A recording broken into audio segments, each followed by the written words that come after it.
أعوذ بالله من الشيطان الرجيم بسم الله الرحمن الرحيم الحمد لله رب العالمين وصلى الله على سيدنا محمد وآله الطاهرين.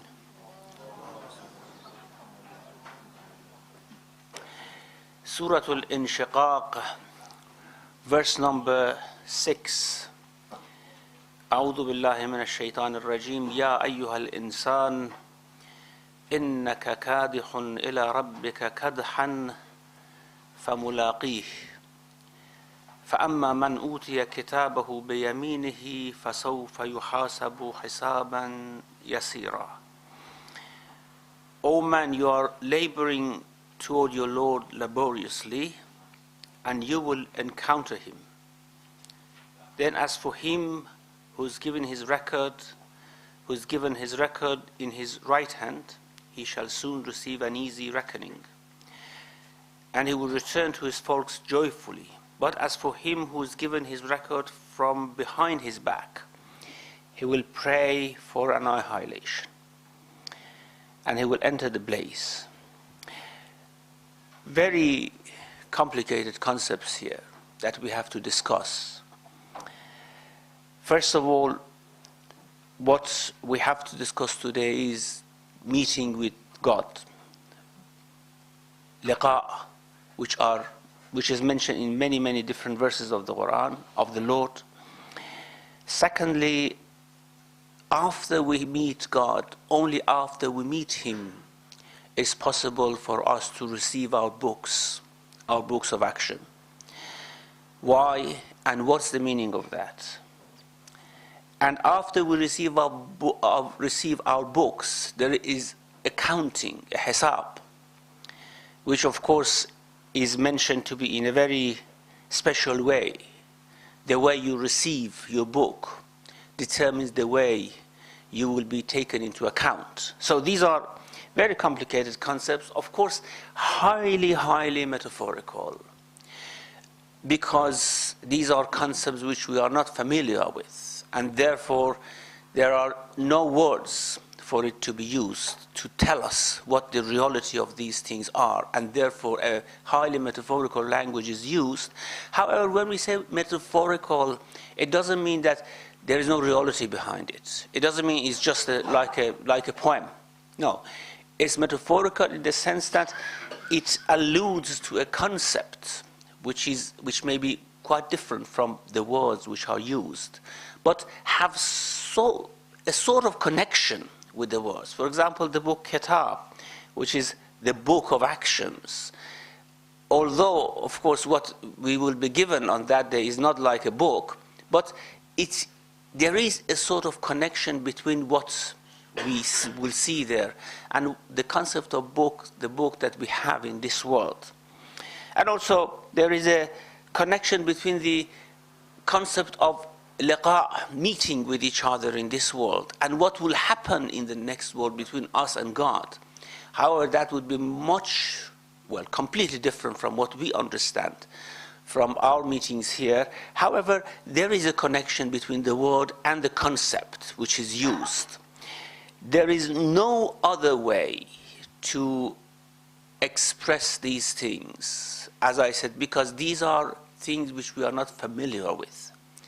It's just like, as I said, if you want to explain or describe colors for a blind person, you have to use concepts which would in a way convey the message, but of course is not like what the people who can see could experience. So that's something that we have to bear in mind, and this is the whole idea of the book containing mutashabihat, confusing verses.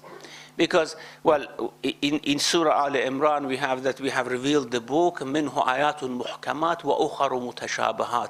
There are, of course, ayat, verses which are completely clear, and verses which are not clear. Well, one might ask, why Allah should reveal verses which are not clear? Couldn't He say it in a clearer way? Of course, it's clear in its expression. However, since the concepts which are used here, the words which are used here, are taken from the concepts that we know from this world. It cannot efficiently convey what we will see in the next world. And therefore, it becomes confusing. And then different meaning could be taken from them. And that's why we have mutashabahat in the Quran. It's not something which, as some people had expressed in the past, some exegetes, that is purposely put in the book so that Allah confuses some people to know who would believe, who would not believe. This is not the case, of course. We know that this is not the way Allah would deal with us in a book of guidance. Now, to discuss the concept of liqa Allah, يا أيها الإنسان إنك كادح إلى ربك كدحا فملاقيه. You are toiling towards your Lord, and you will meet him. To explore that concept, let us recap the differences between nash'atul dunya and nash'atul akhirah. This liqa cannot happen in this world, cannot happen in the plane of dunya. It should happen in the plane of akhirah. Now, we talked about the differences between nash'atul dunya and nash'atul akhirah. Just to recap, what are the differences of nash'atul dunya and nash'atul akhirah? There are 6 differences between these two. First of all, whatever is in nash'atul dunya is not meant for itself. It is meant for something else. It's a means. يا قوم إنما هذه الحياة الدنيا متاع. This world is just a means. And whatever we see in this world is just a means. وَإِنَّ الْآخِرَةَ هِيَ دَارُ الْقَرَارِ. The akhirah, nash'atul akhirah, is where you could establish, and it is meant for itself. Although there is still moving forward in nash'atul akhirah, however, even that moving forward, whatever we experience before and after, in that progress is meant for itself, is not meant for something else. Here in this world, whatever we experience is meant for something else. That's why it's called mata. And the next world is called, here is just a path, it's just a journey. There is the house, is the destination. Inna akhlasnahum, as we have about Ibrahim in Surah Sa'd and his children, واذكر إبراهيم وإسحاق ويعقوب أولي الأيدي والأبصار. Mention Ibrahim and Ishaq and Yaqub, people who had insight and resolve and power to go through this journey. إِنَّا أَخْلَصْنَاهُمْ بِخَالِصَةٍ. We had purified them for one thing, ذِكْرَ الدَّارِ, remembering the home. Remembering home, actually. That's home. Here we are far away from our home. Darul Akhirah is our home. So this is the first difference. Secondly, as I said last week, we shouldn't think that in Darul Akhirah the matter would disappear. No, the matter will be there, the material world will be there, heavens and earth will be there. However, the features, characteristics of all things, these things would change to a degree that you would think that this is a completely different world. It's just like a caterpillar coming out of its cocoon and becoming a butterfly. Now, there's much difference between a butterfly and a caterpillar. The caterpillar inside the cocoon is completely tight and bound, but when it comes out, it's a completely different creature. Darul Akhirah compared to this world is like a butterfly compared to a caterpillar. The world would come out of its cocoon and you would see things which you cannot believe. Is this the same earth? Is this the same matter? Is this the same hand? Is this the same human body?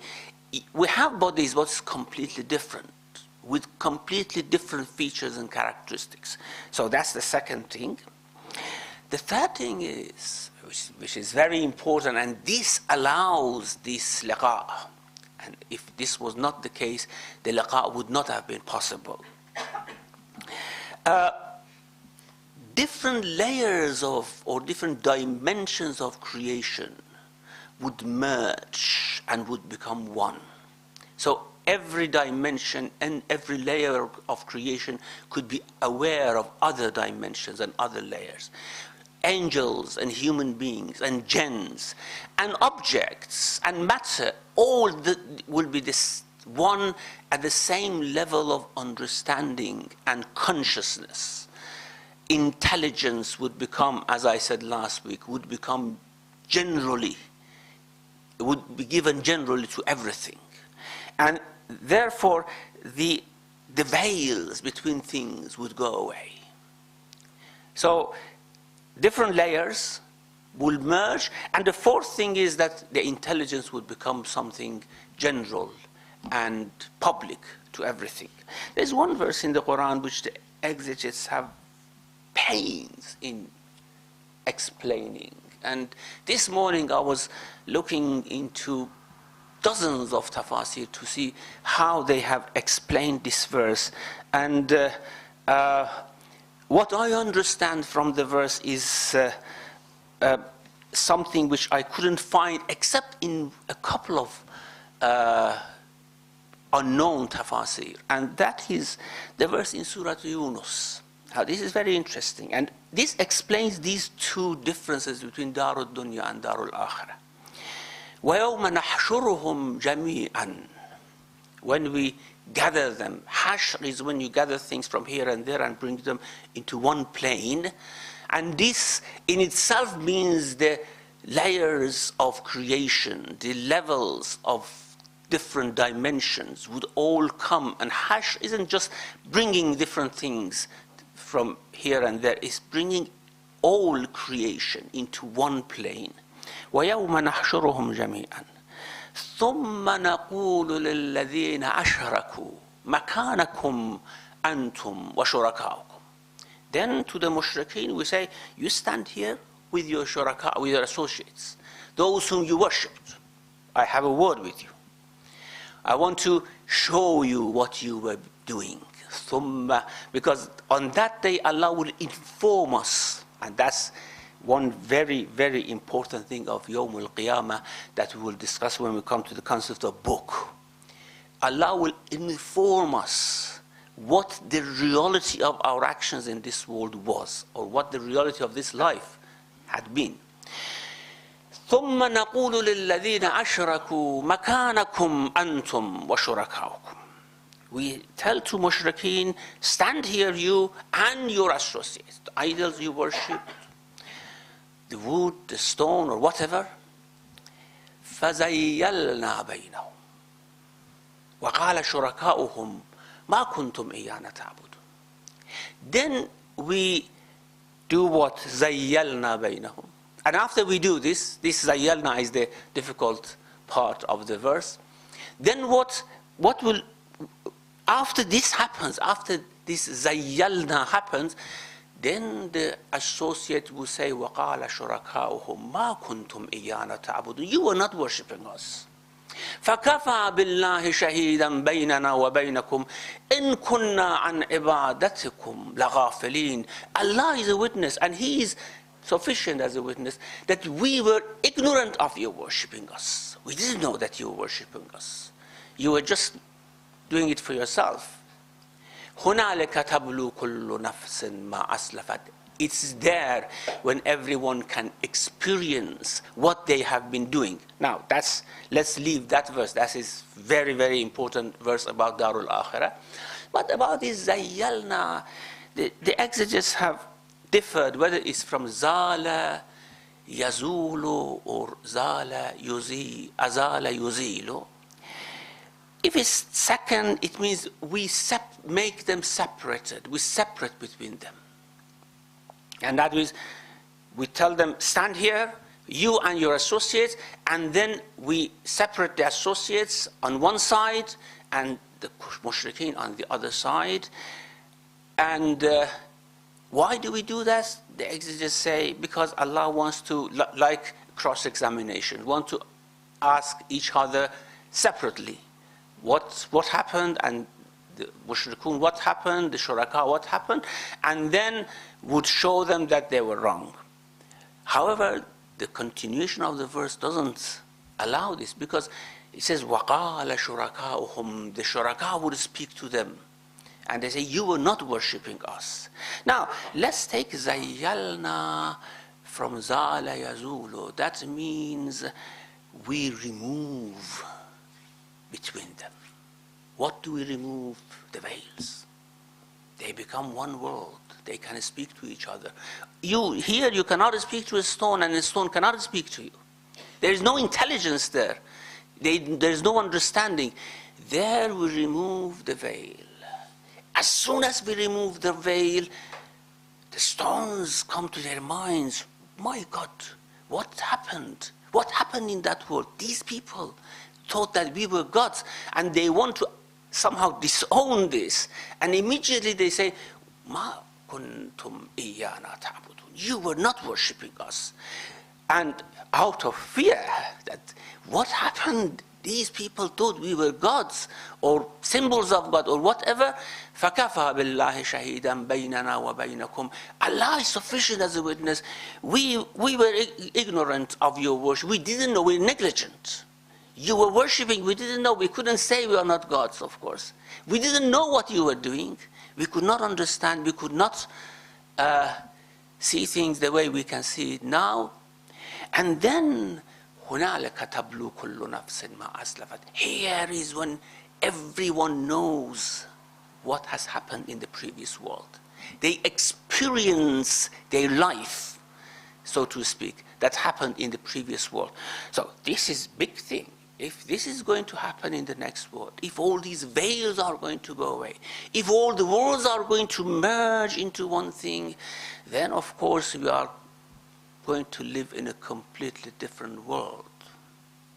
As I said, you can sit and talk to a willow tree, for example, for hours and discuss something with each other, something about God, something about life, and it could tell you its experience, you could tell it your experience, and many, many different things that may happen in that world. That is, of course, a different plane of creation, completely different from here. Okay, that was the fifth difference. It's just a recap of what we said last week. The fifth difference is that here God is hidden behind the chain of causes and effects. You cannot look for God in a broken chain of cause and effect. You say that, okay, this is cause of this is cause of that, that's the cause of this, and then, yes, here there's no cause.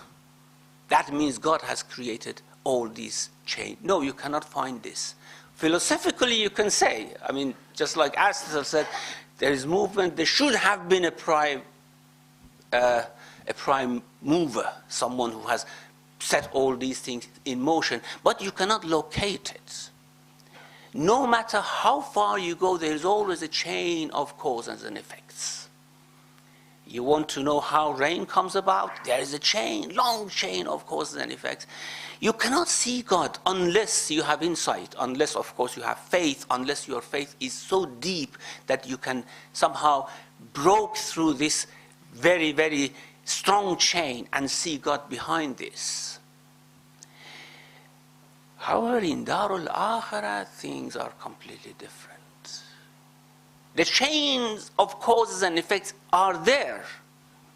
Not that it's not there. There is a chain of cause and effect, but you do not see that it's only, for example, the clouds which produce rain, if there is a rain there. You see that it's God who does all these things. You completely see this. Now let me compare two verses with each other. Which, of course, we have to discuss later when we talk about the concept of book. There's one verse here in Sura Inshiqaaq, which we are discussing. Ya ayyuhal insan, innaka kadihun ila rabbika kadhan famulaqih. You are, of course, you are going to meet your Lord after lots of hard work. فَأَمَّا مَنْ أُوتِيَ كِتَابَهُ بِيَمِينِهِ فَسَوْفَ يُحَاسَبُ حِسَابًا يَسِيرًا. And for those who are given their books in their hands. Now, look at Surah Al-Haqqah, Surah 69.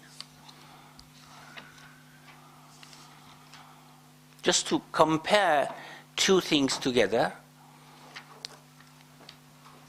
Surah 69, verse number 18 and 19. It talks about the Day of Judgment, of course.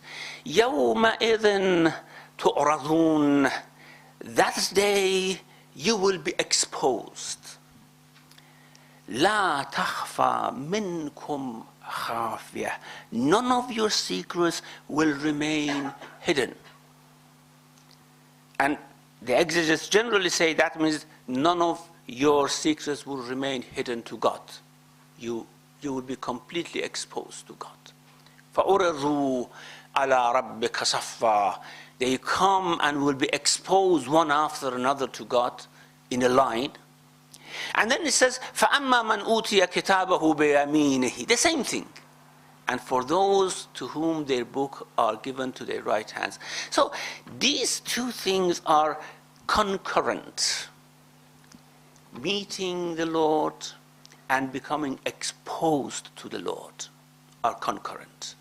Now, what's the meaning of becoming exposed to the Lord? Aren't we exposed to the Lord now? Aren't all our secrets known to the Lord now? Why it says, mentions it here? Why it emphasizes that on that day you will be exposed and none of your secrets will remain hidden? Because that's a world where we can experience it, or a stage in that world. Before that we could not experience this. Now there are many things in the Quran that says on that day kingdom belongs to God. On that day all possessions belong to God. As if in this world it is not, today is not. Well, all the exegetes say that no, it means that on that day, in that world, you see this, you realize it. You realize that behind this chain of cause and effect, well, before seeing cause and effect, you see God. And then you see causes and effects. God permeates, so to speak, his presence is completely felt by everyone. As we said, no matter whether you are a mu'min or a kafir or a mushrik or whatever, his presence is felt before everything. This is his world, so to speak. This is his day. This is the day in which Allah becomes Malik Yawm al-Din, or Malik Yawm al-Din. His kingdom will become quite clear. Now, there is a sort of concurrence here. When you completely become aware of yourself, no secret will be hidden. And because you know no secret is hidden to God, you yourself will become aware of all your secrets. And then is when this encounter with the Lord will happen. You feel that God now has come and you meet him. وَجَاءَ رَبُّكَ وَالْمَلَكُ صَفًّا صَفًّا. Your Lord will come and the angels will come. The worlds will merge. You will become one with the world of the angels. And then at that time you will feel that you are encountering your Lord. Now, okay, let's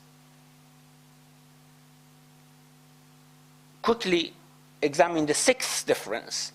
The sixth difference is the result of all these, and that is the real life will be experienced in Darul Akhirah.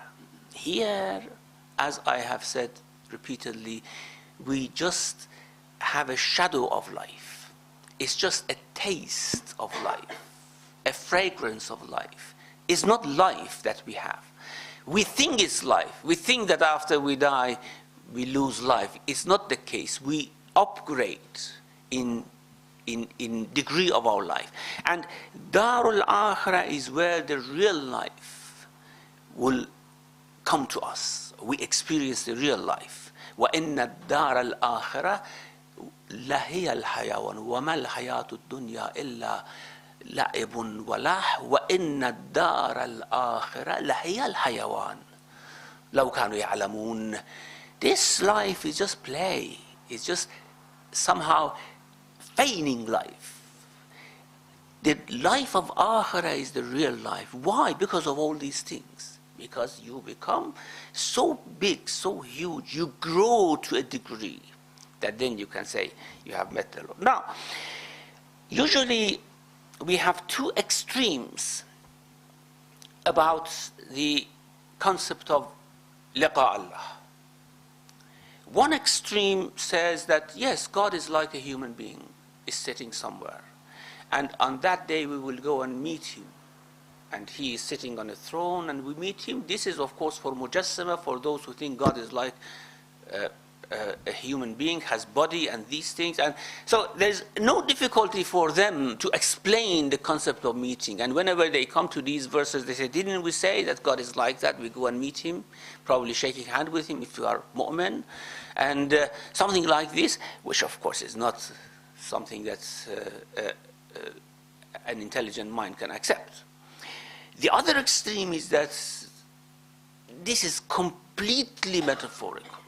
There is no such a thing as meeting with God. It's impossible, because of course how could God be met by a human being or by any other creature, by angels for example, or anything, because God is transcendent, completely transcendent. So what do they say when they come to these verses? فَمُلَاقِيهِ, you meet him, they say you meet his reward, you meet his punishment, or something like that. Yes, you want to say something? Or something like that. Not that you meet him, you meet something which is related to him.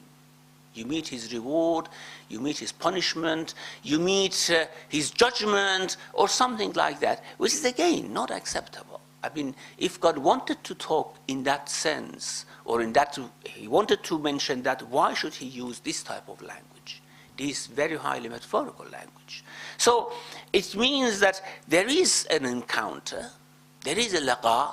قَدْ خَسَرَ الَّذِينَ كَذَّبُوا بِلِقَاءِ اللَّهِ. Those who deny liqa Allah, they are the losers.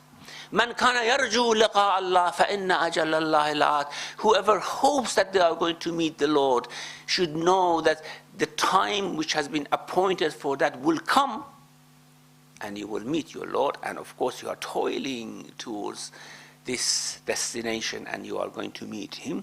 So what's the meaning of this meeting, encounter? You come to a degree where you see that whatever you look around yourself is controlled by him. You feel his presence everywhere. Not in the sense that the prophets or some mystics feel his presence in this world. It's something which, because this world, as I said, is a shadow of life. In the next world is real life, and therefore there's a real meeting between God and his creatures. In this world, of course, these experiences might be there, but it is restricted to certain people who purify themselves to a very high degree, and then they can experience something of God. In that world, it's not restricted to certain people. It is for the whole creation. Inna lillah wa inna ilayhi raji'un. We belong to him. We are going to go back to him. Kullun ilayna raji'un. Everything is going to come back to us and is going to meet us. And therefore, this concept is just when the whole creation arrives at its destination. That is the destination that God has. And this is great mercy, of course. This is out of his mercy that Allah is lifting everything up to his level. Now, of course, that doesn't mean Allah is restricted to that level. That means that after that encounter, the real life starts. That is the destination. We have reached the destination, and then the real life starts from there, either in the hell or in paradise. Not that real life is only in paradise, it might be in hell. It might of course end up eventually in paradise for those even who go to hell, but the real life only starts after our books are given to us. And this happens only after we have met God.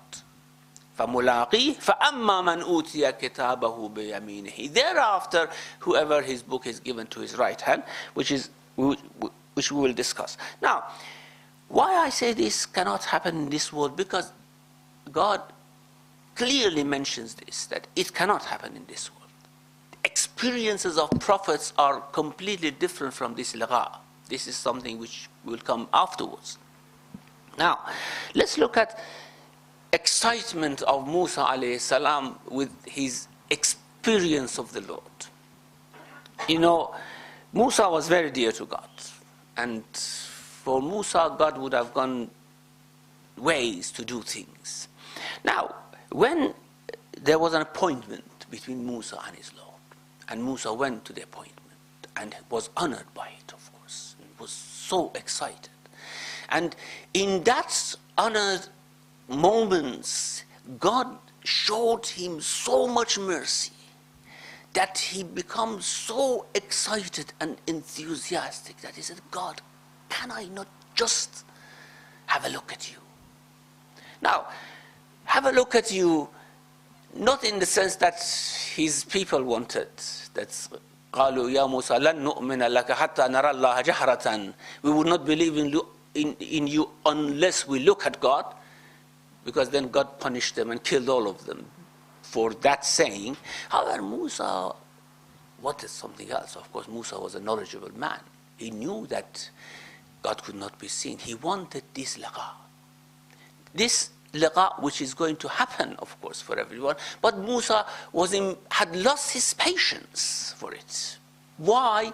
Because the Quran says, فَلَمَّا جَاءَ مُوسَى لَمِيقَاتِنَا وَكَلَّمَهُ رَبُّهُ. When he came to our appointment, we showed him our mercy. We spoke to him. That's, of course, I mean, this would move a slave of God outside his own boundaries when God starts to speak directly to someone. When all these things happened, قَالَ رَبِّ أَرِنِي أَنظُرْ إِلَيْكَ. Show yourself to me. Why I'm in this state? I cannot bear this impatience of going, as was with all the prophets, of course. Our prophet was usually saying that out of impatience he was going to leave this world and going for that liqa. This impatience, God says, قَالَ لَن تَرَانِي. Lan is for, of course, perpetuality. You never will see me. Now, this we will somehow restrict to this world because of other verses. We somehow compare verses to each other because in other verses we have that وُجُوهٌ يَوْمَئِذٍ نَاظِرَةٌ. There are light. Some faces are refreshed, very delightful on that day. إِلَىٰ رَبِّهَا نَاظِرَةٌ. They look at their Lord. This is nazar. And Musa wanted this nazar, this looking. And this was what he wanted, what will happen in the next world. And Allah says, it never can happen. And by that never we understand in this world, comparing it with other verses. قَالَ لَن تَرَانِي وَلَكِنْ أُنظُرْ إِلَى الْجَبَلِ. Look at the mountain. Now, you want that liqa to happen. You want that manifestation to come. You want to look at me the way you look at me in the akhirah. Look what happens if it happens in this world. This world is not life. It cannot bear it. It's just like a paper. It's just a drawing of life. It's just a drawing of life. Look, if I show myself to this world, if that meeting happens while still this world is in the state of its caterpillar form, if it happens, look what will come about. وَلَكِنْ انظُرْ إِلَى الْجَبَلِ. Look at the mountain. I will do it to that mountain. فَإِنْ اسْتَقَرَّ مَكَانَهُ فَسَوْفَ تَرَانِي. If that could stand it, you can stand it as well. Well, you are a miserable flesh and bone, and this is rock and stone. Look what happens to it when this encounter comes. فَلَمَّا تَجَلَّى رَبُّهُ لِلْجَبَلِ. And here we realize by looking, Musa meant manifestation, tajalli. What will happen in the next world? I mean, we have to be very, very accurate about the expressions and words used in the Quran. فَلَمَّا تَجَلَّى رَبُّهُ لِلْجَبَلِ جَعَلَهُ دَكًّا. The mountain exploded. وَحَرَّ مُوسَى صَعِقًا. Musa went unconscious.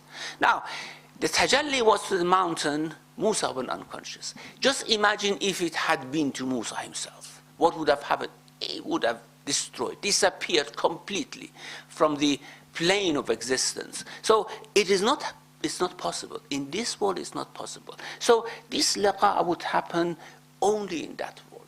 That means we grow to a stage which we cannot imagine. By this process of coming to this world, dying from this world, going to barzakh, dying from barzakh, going to the plane of akhirah, moving in different phases of akhirah, coming to a stage where that ability, aptitude will be created in us. And then the purpose of all this journey is that creation of that aptitude in us, so that we become huge enough that Allah could meet us directly, could speak to us. And the purpose is not to meet, of course, the kuffar or mushrikun and put them on the spot. The purpose is that those who love him and believe in him could go and meet him. Of course, this is a very general journey for everyone, and God would have wanted that everyone would go to him as mu'minun. إِنَّهُ مَنْ يَأْتِ رَبَّهُ مُجْرِمًا. Whoever goes to his Lord meets him while he is a criminal. فَإِنَّ لَهُ نَارَ جَهَنَّمَ لَا يَمُوتُ فِيهَا وَلَا يَحْيَا. Then فَإِنَّ لَهُ جَهَنَّمَ لَا يَمُوتُ فِيهَا وَلَا يَحْيَا وَمَنْ يَأْتِهِ مُؤْمِنًا. If you go to him while you are a mu'min, you do not know what is reserved for you there. وَمَنْ يَأْتِهِ مُؤْمِنًا قَدْ عَمِلَ الصَّالِحَاتِ, with, of course, good deeds. فَأُولَٰئِكَ لَهُمُ الدَّرَجَاتُ الْأُولَىٰ. There are high grades and levels for them.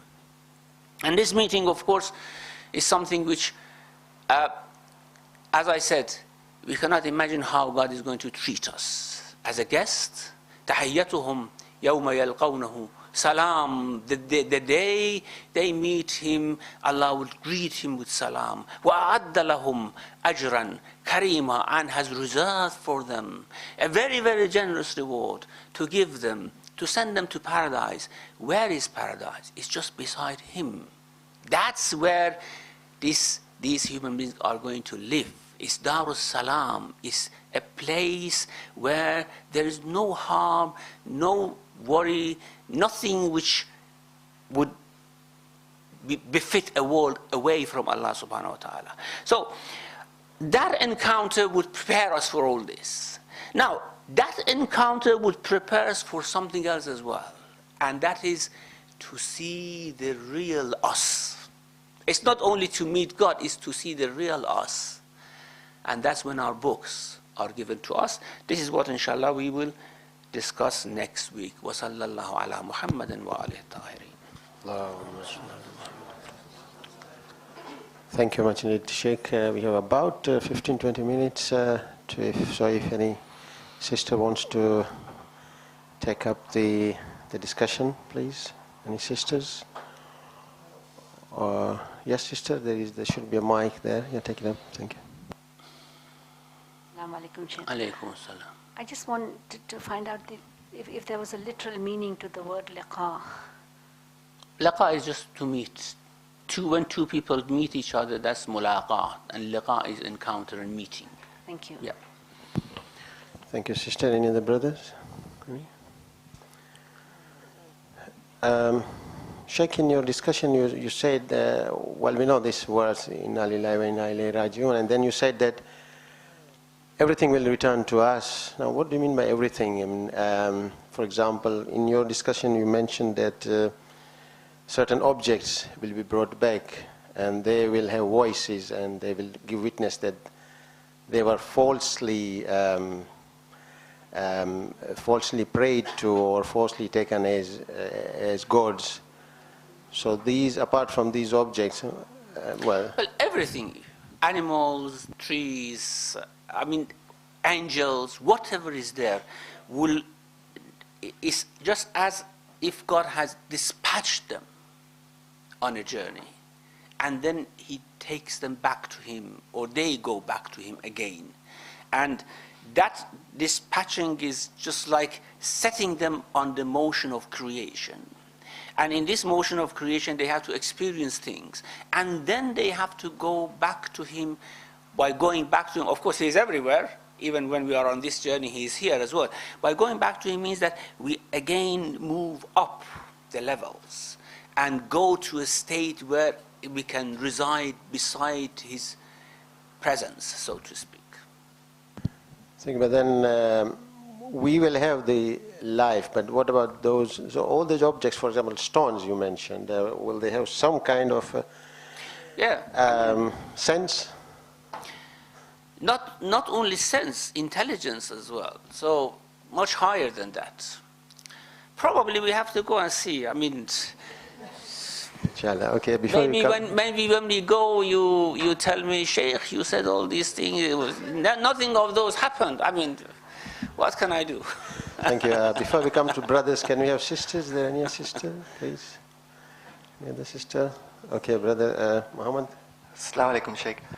Sheikh, you mentioned about the verse of looking at your Lord. How would you describe the difference between meeting your Lord and looking at your Lord? Well, when you come to that level of capacity that you can meet the Lord, then of course you can look at his beauty. That's looking at his beauty. And this meeting is for everyone, but looking is only for the believers. These believers are blind as they were blind in this world. Man kana fi hadhihi a'ma fa huwa fil akhirati a'ma wa adallu sabila. They are of course going to be blind there in the sense that they cannot look at their Lord. They meet him, they encounter him, but they do not see his beauty. And we have in other verses, for example in Surah Muttaffifin, كَلَّا إِنَّهُمْ عَنْ رَبِّهِمْ يَوْمَئِذٍ لَمَحْجُوبُونَ. They are in veils from their Lord. This doesn't mean that they are not going to meet him, because that's completely general for everyone. However, when they meet him, they feel his presence, but they cannot see his beauty. So looking at the Lord is when he allows us, he reveals his beauties to us. Okay, any sisters before I come back to brothers, sisters? No? Okay, you be ready whilst we come to brothers. Safraz? Alaykum salam. Sheikh, you have a certain group of people that you've mentioned, as-sabiqun, and for them there is no accounting. They've already reached that level, I suppose. Can you explain us a bit more about them, how they just go straight to...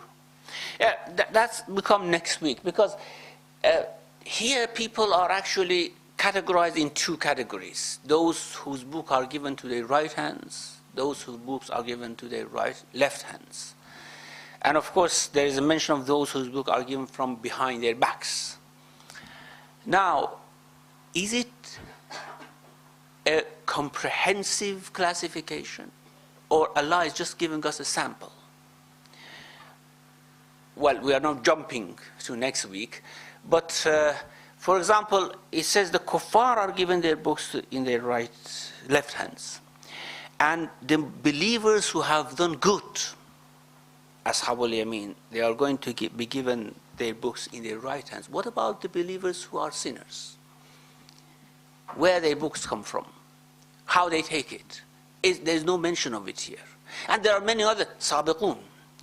How they receive their books, or do they receive any book? There's no counting for them. What happens? So these are the things that we will discuss next week, not, of course, thinking that we are going to solve or answer all these questions, just to give a better understanding that it's just a sample or simplification of what happens. However, there are many, many different aspects which are not covered, certainly.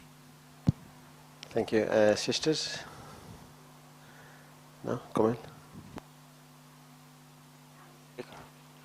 You talked about looking at Allah or visioning Allah. So what does Imam Ali mean when he says, I do not worship a Lord that I do not see? Seeing which is, of course, suitable to this world. Yes, certainly. I mean, all prophets, Amir al-Mu'minin, at top of Siddiqun, ما رأيت شيئا إلا رأيت الله معه وقبله وبعده. I have never seen anything unless I have seen God with it, before it, after it. But that's a seeing, that's an experience which is suitable, fitting for this world, this nash'atul dunya. Nash'atul akhirah is completely different, of course. Any sisters? Sisters, yeah? No? Any brother? Well, nobody? Okay. Yeah, you have? Sorry, Sheikh, I'm taking advantage of this. When you mention mutashabihat, Allah also mentions there that those people in whose heart is a perversion, they abuse these verses. Yes. Can you explain us in what way do we see their manifestation? How do they abuse these verses? Well, for example, some of them have some ideas about God. Then they use these verses to establish their own idea. For example, they think like God is like a human being, and then they say, didn't we say Allah here said we will meet him, and that would not be possible unless we can go and see him. This is the meaning of meeting. So it's used, and in many other ways these verses could be used. I mean, for wrong theology, for wrong concepts, they could be used very easily. Maybe we are using them for a wrong purpose, we don't know. But we are trying our best not to, but it's very easily susceptible to give way to these misrepresentations. So, Sheikh, is this still prevailing, for example, this idea that Allah will be seen physically there on the Day of Judgment? Is it still prevailing in some other Muslim societies? Because we read or hear that it used to be this kind of thoughts. Yes, many Salafis have the same idea still. And of course, the Ash'aris, as it has become quite popular, they have these ideas. They don't have these ideas, of course, of meeting God like this, or God being like an object. But there were those people who were called Hashwiyah or Mujassima. And now many Salafis have somehow become inclined towards those ideas, explaining these things in that way. This is not a majority trend in Islam, certainly. Thank you. Any sisters, please? Brothers, anybody? Yeah, just me. Assalamu alaikum, brother. Alaykum salam. You mentioned that people will be brought with their leaders on the day. What would happen to the leaders? Would they be accounted as well, or would they be discarded from this kind of questioning about their? No, certainly they will be taken into account. Of course, leaders, by those leaders we mean leaders who led them astray. Leaders who led them to God, they have different, of course, categories. Some of them are prophets or Siddiqun, Muqarrabun. They have a different sort of treatment, because their personality here was completely melted in Allah's love. So they have a different treatment there. They didn't have some selfish things. For those who have selfish stance, then there will be counting. There will be account and all these things. But other leaders, yes. I mean, even the jinn who are shayateen, who misguide people, they are going to be tried and judged simultaneously with the people whom they have led astray. And they start to argue with each other. In Surah Qaf, we have قَالَ قَرِينُهُ رَبَّنَا مَا أَطْغَيْتُهُ وَلَكِنْ كَانَ فِي ضَلَالٍ بَعِيدٍ. His company, who was the jinn who was misleading, the shaitan who was misleading him, said, I didn't do anything wrong to him. He was himself I found him lost, And I went to him and just wanted to play and these things. And, well, he just followed me, whatever I said. قَالَ قَرِينُهُ رَبَّنَا مَا أَطْغَيْتُهُ وَلَكِنْ كَانَ فِي ضَلَالٍ, by trying to somehow exonerate himself. قَالَ لَا تَخْتَصِمُوا لَدَيِّ. He says, do not argue in front of me. It seems that there is a reply there from the other side. No, you misguided me. If you were not there, I wouldn't have been on that. قال لا تختصموا لدي. Do not argue before me. وقد قدمت إليكم بالوعيد. I have warned both of you before, both jinn and ins. I have warned you. So yes, of course, the leaders, the shayateen, all will be tried on that day. Thank you, Sheikh. Inshallah, if you continue coming here every Sunday, we'll be guided then properly, inshallah. Or more confused. Any last take? Yes, please. Yes. Assalamu alaikum. Will, after the book has been given either on the right hand or the left hand, will it be the end of the time of the 50,000?